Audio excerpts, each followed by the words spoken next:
And now it's time for the Insiders with Chuck Chvala and Scott Jensen, sponsored by the Wisconsin Counties Association and Michael Best Strategies.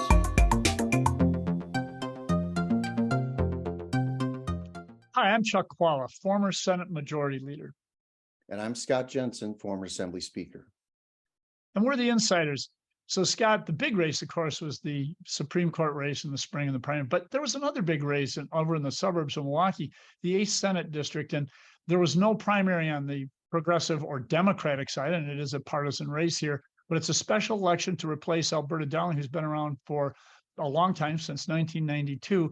The district has changed substantially. But what's your take on what happened there and the impact that has for the general election in this special? I think it was a good night for Republicans, and it really does solidify their odds of maintaining that state Senate seat going forward. This is still a Republican district, though not as strongly as it was in the past.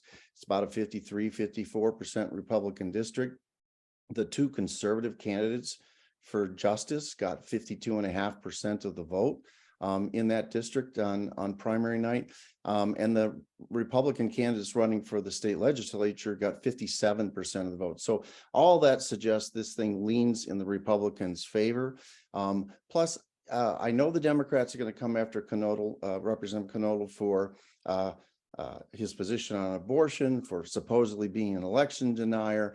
But I think that in the end, he's represented almost half of this district in the time he has been in office as a result of redistricting, moving him around. He has made personal connections with voters all over the district as a result. And as you know, most of the time when there's an open state Senate seat and one of the candidates is an assembly representative in that state Senate seat, the odds overwhelmingly favor, not always, but overwhelmingly favor that assembly rep in getting and moving up to the state Senate seat. So I feel good about Representative Dan Knodl being promoted to the state Senate in the April spring elections.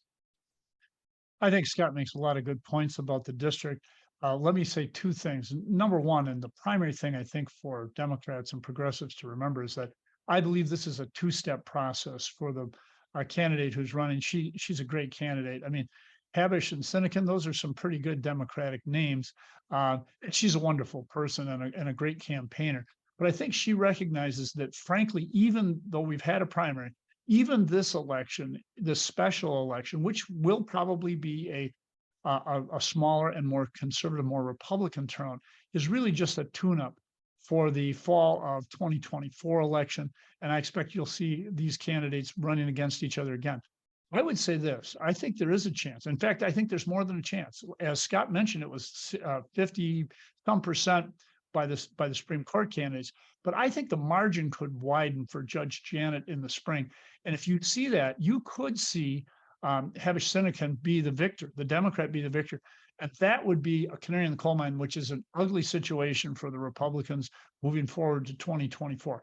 I really think there are a lot of things happening here, especially in the suburbs around Milwaukee.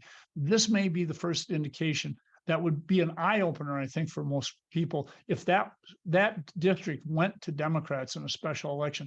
But also, I would see this really as a tune-up for 2024, and I think there will be a better seat for the Democrats to run in there, and I expect that you will see success for them then. If I were to predict, I think it's a tight one for the spring.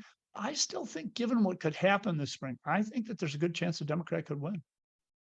So I still favor the Republican. I think the odds do as well. But I want to just point out that there's a reason this race is important beyond the fact of is the district going to go to Republican or Democrat.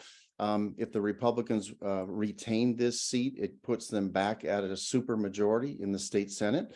And there are some powers that you get to exercise with a supermajority that you don't with one less vote. So it does give the Republican state Senate a little more leverage in the battle between Governor Evers and the state legislature. So that's why it's important to Republicans.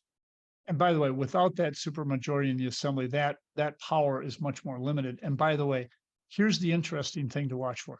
The Republicans could have, again, restored their supermajority in the Senate. How amazing that in one election, they could go from a supermajority to a minority after 2024. That tells you something about how gerrymandered the seats are in the state of Wisconsin.